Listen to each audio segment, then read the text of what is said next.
Does my hair look too squampus? No, it looks great. All right. So what would be your typical morning?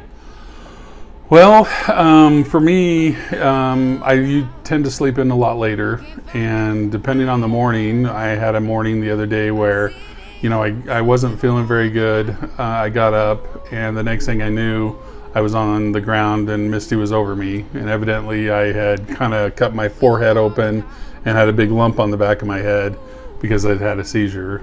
And emergency, the EMTs had to come, take me to the emergency room, had a severe concussion. So, not all mornings are good mornings per se.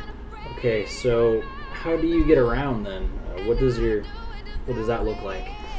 Well, I started having seizures about a year and a half ago, 2 years ago. And so obviously, when you become unconscious, you can't drive a car. You're in danger. The people in your car is in danger, people on the freeway.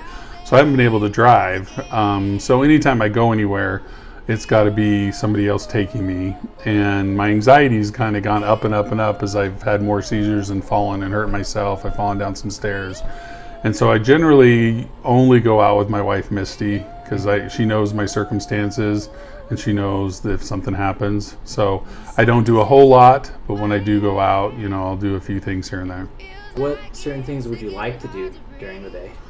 Well, I really want to try to get back to as normal of a life as I can be. This is something that's just evolved, and the more time I've fallen and the more time I've hurt myself and my anxiety goes up, I just keep curtailing my activities until sometimes I don't dare get out of bed because I'm going to hurt myself. But I think with the service dog, that's one of the things that I've really done a lot of research. And the service dog, I could go to the movies and I could go out to eat and I can go see my kids' activities. And if I do have a seizure, the dog knows how to notify me so that I'm not falling, knows how to notify other people what to do.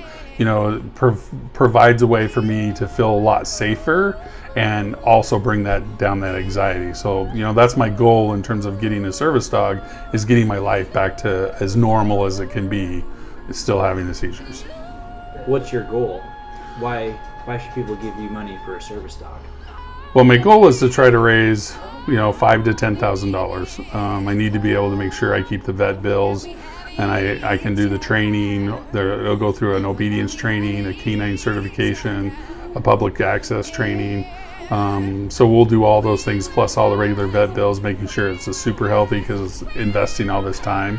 Mm-hmm. The one thing I would ask people is, as you go along your normal day and you go into the bathroom and don't worry about falling down, or you get in your car and you go shopping, or you go to the movie, or you go to your kids' sporting activities and you just never think about the fact that you possibly could fall. Your money is going to help me get closer to a life that you just have and a life that I used to have. And so that's where I would appeal to you that right now, because I haven't been able to work for a couple of years, I don't have the funds, and anything you can contribute would be able to help me get closer to that normal life.